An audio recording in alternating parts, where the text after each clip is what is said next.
तो फिल्म की शुरुआत होती है डेबी नाम की एक लड़की से, जिसे अपने घर की सफाई करते हुए एक ओइजा बोर्ड मिलता है, जिसे देखते ही उसे अपने बचपन के दिन याद आ जाते हैं, जब उसने अपनी फ्रेंड लेन के साथ मिलकर इस ओइजा बोर्ड के साथ खेलना शुरू किया था। बचपन में डेबी ने अपनी फ्रेंड लेन को बताया था कि इस ओइजा बोर्ड के जरिए स्पिरिट से कांटेक्ट किया जा सकता है और इस गेम को एंड कहते हुए हमेशा गुड बाय बोलना जरूरी है। अभी वो इस बोर्ड को देख रही थी कि उसे लेन की कॉल आ गई। लेन से मिलने से पहले उसने इस ओइजा बोर्ड को जला दिया और खुद बाहर आ गई। लेन असल में उसका इंतजार कर रही थी कि वो दोनों मिलकर फुटबॉल मैच देखने के लिए जाएंगे, लेकिन डेबी ने ये कहते हुए मना कर दिया कि अभी मेरे पेरेंट्स घर पे नहीं है और कुछ ही देर में वो वापस आ जाएंगे। मैं आज तुम्हारे साथ नहीं चल सकती लेन, हम सुबह को मिलेंगे। लेन उसकी बात मान लेती है। डेबी उसे गुड बाय कहती है और घर के अंदर वापस आ जाती है। उसका डिनर टाइम था, वो अकेले आराम से डिनर कर रही थी कि अचानक उसके बैकयार्ड का दरवाजा खुल गया। वो घबराई नहीं, उसने जाकर देखा तो वहाँ कोई नहीं था। वो बैकयार्ड का दरवाजा बंद करके कंफ्यूज जैसे ही वापस किचन में आई तो उसने देखा कि स्टोव भी चल रहा था। हालांकि जब वो यहाँ से गई थी तो हर चीज बंद थी। अभी डेबी ने इस स्टोव को बंद ही किया कि अचानक उसे अपने ऊपर से कोई आवाज आने लगी। वो अब अपने रूम में गई तो उसे बेड पे सही सलामत वो ओइजा बोर्ड दिखाई दिया, जिसे वो पहले जला चुकी थी। चलते हुए उसके पांव से ओइजा बोर्ड की ब्रांच टकरा जाती है, जिसे वो उठाकर उसके लेंस में देखती है तो हमें उसकी लेंस से दिखने वाली आंख बिल्कुल सफेद दिखाई देती है, जिसका मतलब था कि अब उसे किसी ने पोसेस कर लिया था और वो नॉर्मल इंसान नहीं रही थी। अब डेबी अपने रूम में लगी हुई फेरी लाइट्स को उठाती है और उसे अपने गले के इर्द गिर्द लपेट लेती है, जिसके बाद फर्स्ट फ्लोर से जंप करके अपने आप को फांसी देकर वो अपनी जान ले लेती है। सुबह होने पर हमें डेबी की फ्रेंड लेन को दिखाया जाता है, जिसे उसकी मॉम ने शॉकिंग न्यूज दी थी कि उसकी बेस्ट फ्रेंड डेबी, जिससे वो रात ही मिलकर आई थी, वो अब इस दुनिया में नहीं रही। इसीलिए अब लेन की फैमिली और लेन और डेबी के कुछ और दोस्त डेबी के पेरेंट्स के पास जाते हैं उन्हें हौसला देने के लिए। लेन बहुत ज्यादा डिस्टर्ब थी इस हादसे से। वो डेबी की याद में डेबी के रूम में जाती है, जहाँ पर उसे ओइजा बोर्ड की ब्रांचेट मिलती है। तभी यहाँ पर डेबी की मॉम भी आ जाती है, जो लेन को एक बॉक्स देती है जिसमें डेबी और लेन की बचपन की कुछ चीजें थी, डेबी की कुछ यादें थी। लेन उन्हें लेकर घर आ जाती है और देखती है कि इसके अंदर काफी सारी उनकी पुरानी पिक्चर्स थी, इनके फ्रेंडशिप बैंड्स थे और कुछ वीडियोस भी थी, जिन्हें देखकर लेन पूरी रात डेबी को याद करती रही। और अगले दिन जब वो स्कूल गई तो उसने अपने फ्रेंड से शेयर किया कि डेबी के मरने के बाद भी मुझे ऐसा ही लग रहा है कि जैसे डेबी मरी ही ना हो, वो मेरे इर्द गिर्द कहीं हो, और मुझे लगता है कि जैसे वो मुझसे कुछ कहना चाहते हो। मैं उससे बात करना चाहती हूँ। और बात करने का उनके पास एक ही तरीका था, वो था ओइजा बोर्ड। अब लेन अपनी सिस्टर सारा और अपने फ्रेंड ग्रुप के साथ ओइजा बोर्ड ट्राई करने का डिसाइड करती है ताकि वो डेबी से बात कर पाए। ये लोग इस गेम को डेबी के घर ही खेलने का डिसाइड करते हैं, क्योंकि डेबी के वहाँ पर होने के चांसेस ज्यादा थे। अब लेन जाकर उसके रूम से ओइजा बोर्ड और ब्लैंकेट उठा लाती है, जिसके बाद ये सभी लोग गेम खेलना स्टार्ट कर देते हैं। सभी ने अपनी फिंगर्स ब्लैंकेट पर रख दी थी। ये लोग सबसे पहले सवाल करते हैं कि अगर हमारे अलावा कोई भी चीज यहाँ पर है तो वो हमें अपनी मौजूदगी का एहसास दिलवाए। पहले तो कुछ नहीं होता, लेकिन कुछ ही मिनट बाद एकदम से ब्लैंकेट यस पे मूव हो जाती है, यानी इसका मतलब कोई यहाँ पर था। इसके बाद ब्लैंकेट मूव करते हुए हाय फ्रेंड्स बनाती है, यानी जो भी चीज यहाँ पे थी वो इन सबको कह रही थी हाय फ्रेंड्स। अब इन्होंने सवाल किया कि तुम कौन हो। ब्लैंकेट डी पे मूव हो गई, जिससे नहीं लगा कि वो डेबी ही है। इन्होंने डेबी से अपने दिल की बातें कहना शुरू कर दी कि वो डेबी को बहुत याद करते हैं। इसके बाद ये लोग भी गुड बाय कर देते हैं और फिर ब्लैंकेट भी दोबारा से गुड बाय पे आ जाता है, जैसे वो सोल, वो स्पिरिट भी इनसे गुड बाय कह रही हो। गुड बाय पे आते ही इनके घर की लाइट जा चुकी थी। ये लोग बहुत ज्यादा हैरान हो जाते हैं कि एकदम से लाइट्स कैसे चली गई। अब लेन और उसके दो साथी मोबाइल की फ्लैश लाइट लिए मेन स्विच चेक करने के लिए जाते हैं। लेन इसी टाइम चलते हुए जब किचन के पास से गुजरी तो उसे वहाँ पर स्टोव चलता हुआ दिखाई दिया। अभी उसने स्टोव बंद ही किया था कि उसके आगे जाने वाला पेट एकदम से चिल्लाया। उसके सामने शीशा था। ये सब जब उसके पास आए तो उससे पूछा क्या हुआ तुम्हें। पेट ने बताया कि मैंने अभी अभी शीशे में किसी की परछाई देखी थी और तभी किसी ने मुझे पीछे से धक्का दे दिया, मेरा हाथ शीशे पे लगा और जख्मी हो गया।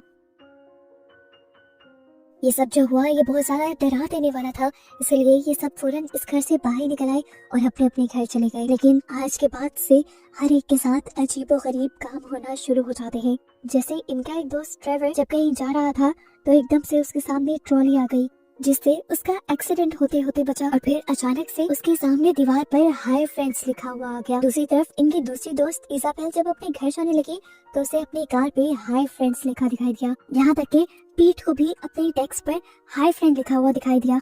यहाँ लेन को भी अपने घर अपने लैपटॉप पे हाय फ्रेंड्स लिखा दिखाई दिया। और ये सारे अलग अलग बहुत ज्यादा परेशान हो गए। सुबह जब ये स्कूल में मिले तो इन सब ने अपने साथ होने वाले इन इंसिडेंट को आपस में शेयर किया और इन्होंने बात की कि लगता है डेबी इन सब से कुछ कहना चाहती है।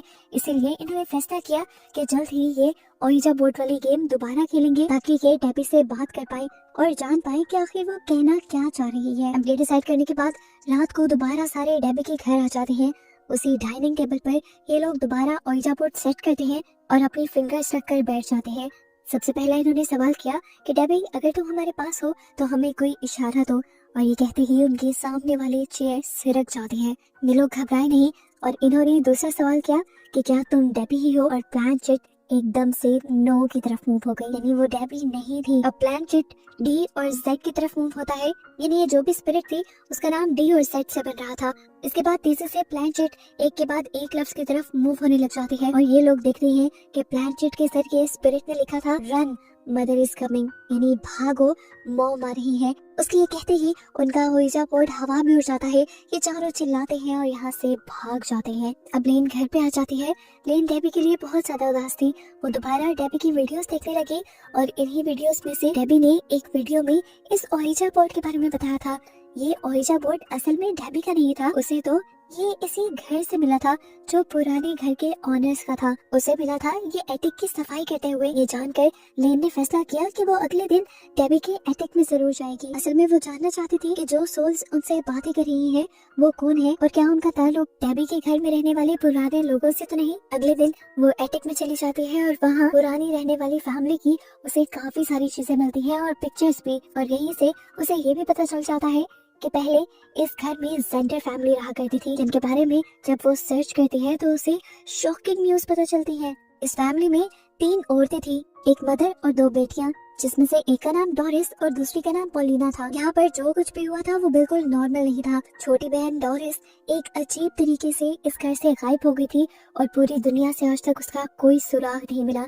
जबकि उसकी बड़ी बहन पोलिना, उसे उसके मॉम के मर्डर के जुर्म में गिरफ्तार कर लिया गया था और जब उसे रिहा किया गया तो तब उसे मेंटल हॉस्पिटल में छोड़ दिया गया। अब लेन पोलिना से मिलने का फैसला करती है ताकि वो जान पाए कि आखिर उस घर में चल क्या रहा है। वो पोलिना से मिलती है और उनसे ये जानने की कोशिश करती है कि आखिर उस घर में ऐसा क्या है जिसने उनसे बात की। तो पोलिना ने अपनी फैमिली का बैकग्राउंड बताना शुरू किया। उसकी मॉम असल में ऐसे ही बहुत से स्पिरिचुअल रिचुअल्स किया करती थी जिनसे वो स्पिरिट से कांटेक्ट कर पाए। एक वक्त में वो सिर्फ अपने हस्बैंड से ही कांटेक्ट करना चाहती थी, लेकिन बाद में उन्होंने अपना बिजनेस बना लिया। उन्हें एक ऐसा मीडियम चाहिए था जो स्पिरिट्स की आवाजें उन तक पहुंचा सके।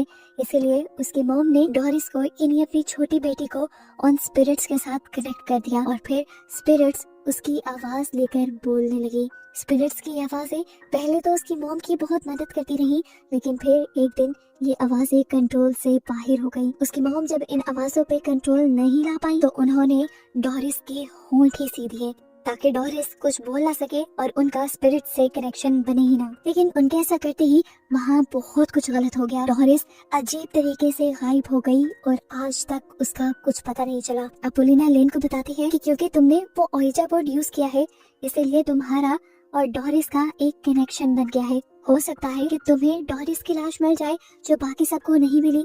वो डोरिस को अपने घर में बना एक बेसमेंट का कमरा बताती है जो कि खुफिया था और किसी को भी उसके रास्ते का नहीं पता था। पोलिना को लगता था कि उसकी बहन की लाश वहाँ पे हो सकती है। पोलिना बताती है कि इन सब चीजों को खत्म करने का बस एक ही तरीका है कि तुम जाओ डोरिस की लाश को ढूंढो और उसके होंठों को खोल दो, जिसके बाद वो आजाद हो जाएगी और तुम लोग भी इन सारी चीजों से आजाद हो जाओगे। लेन घर आकर ये सारी बातें अपने दोस्त को बताती है। सभी लोग जो डरे हुए थे वो अपने आप को किसी मुश्किल में डालना नहीं चाहते थे, इसीलिए उन्होंने फैसला किया कि वो पोलिना के कहे के मुताबिक डोरिस की लाश को ढूंढकर उसके होंठ काट देंगे ताकि सब दोबारा से बिल्कुल नॉर्मल हो जाए। अब लेन की बहन सारा, ड्राइवर और पीट चारों डेबी के घर के अंदर उस बेसमेंट में चले जाते हैं जिसका पोलिना ने बताया था।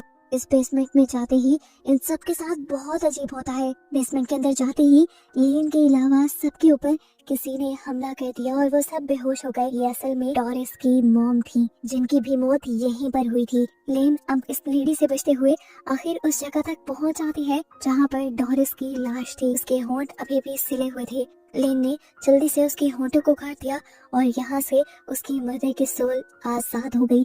इस दुनिया से ये चली गई अपनी सोल्स वाली दुनिया में। एक मुसीबत तो खत्म हो गई, लेकिन ये नहीं जानते थे कि एक मुसीबत खत्म करते ही इन्होंने एक बहुत बड़ी मुसीबत मोल ले ली। डोरिस के होंठ काटने की वजह से अब डोरिस की सोल को आवाज मिल चुकी थी। वो और भी ज्यादा ताकतवर बन चुकी थी। इस बात का अंदाजा इन्हें उस टाइम तो नहीं हुआ, लेकिन अगले दिन हुआ जब पीट को डोरिस ने पोजेस कर उसके होंठ सी कर बिल्कुल इसी तरह जैसे उसके सिले हुए थे, उसके बाद मार डाला। अब लेन ये बात जानते ही जल्दी से पोलिना के पास जाती है, उससे पूछने के लिए कि ये सब हो क्या रहा है।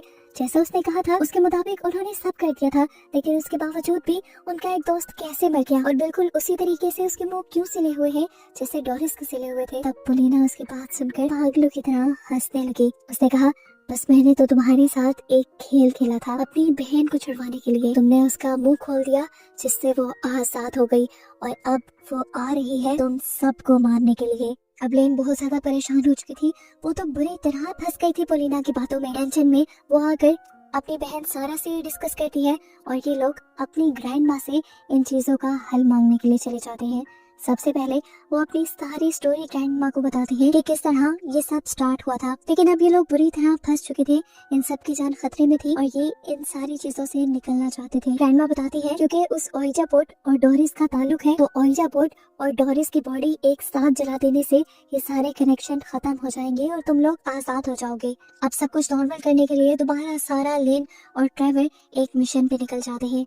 ये लोग डेबी के घर के बेसमेंट में आते थे अपनी ग्रैंड माँ का कहा हुआ काम करने के लिए, लेकिन यहाँ जाते ही डोरिस ने सबसे पहले ट्रेवर को पोजेस कर लिया और उसको मार डाला, जिसके बारे में लेन और सारा को पहले पता ही नहीं चला।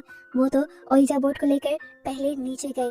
अब लेन जल्दी से फर्नेस चलाने लगी थी ताकि वो डोरिस की डेड बॉडी और इस ओइजा बोर्ड को एक साथ चला सके, लेकिन पीछे से हमें दिखाया गया कि डोरिस ने सारा को पकड़ लिया था और वो उसे उस खुफिया कमरे में ले जाने लगी थी जहाँ पर उसे मारा गया था। वो अब सारा की होंठ सीने वाली थी। इससे पहले कि सारा मर जाती या उसे कुछ हो जाता, लेन के जहन में एक आइडिया आता है। वो यहाँ बैठ के ओइजा बोर्ड गेम खेलने लग जाते हैं क्योंकि वो जानती थी इस गेम के जरिए आसपास की सोल को उनके पास आना ही पड़ता है। उसका ये प्लान वर्क भी कर गया और उसकी ये गेम स्टार्ट करते ही यहाँ पर डोरिस भी आ गई। डोरिस इस गेम को बंद करना चाहती थी, इसीलिए वो फौरन ओइजा बोर्ड की प्लानचेट को गुड बाय की तरफ लेके जाने की कोशिश करती है, जहाँ पर लेन पूरी ताकत के साथ उसे ऐसा करने से रोक रही थी। लेकिन एक इंसान की ताकत एक घूस्ट की ताकत से हमेशा कम होती है और तभी यहाँ पर उसका साथ देने के लिए आ गई उसकी दोस्त यानी डेबी की सोल। अब ये लोग दोनों तरफ से जोर लगाने लगते हैं कि प्लानचेट गुड बाय की तरफ ना जाए। जिस वक्त इन लोगों के दरमियान में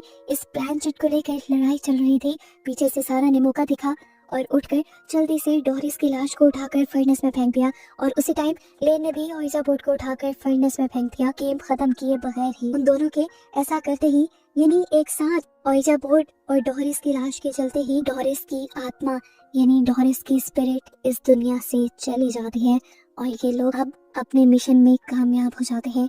लेकिन इन्हें बहुत ज्यादा दुख था अपने 3 दोस्तों के मरने का। कहानी के पोस्ट क्रेडिट सीन में हमें दिखाया जाता है कि लेन जब अपने रूम में थी तो प्लानचेट उसे अपने कमरे में दिखाई दी, जिसे उठाकर उसके लेंस से जब उसने देखा तो हमें उसकी आंख बिल्कुल नॉर्मल एक इंसानी आंख की तरह दिखाई दी, जिसका मतलब था कि अब सारी इवल चीजें खत्म हो चुकी हैं और इसी के साथ ये मूवी भी यहाँ खत्म हो जाती है।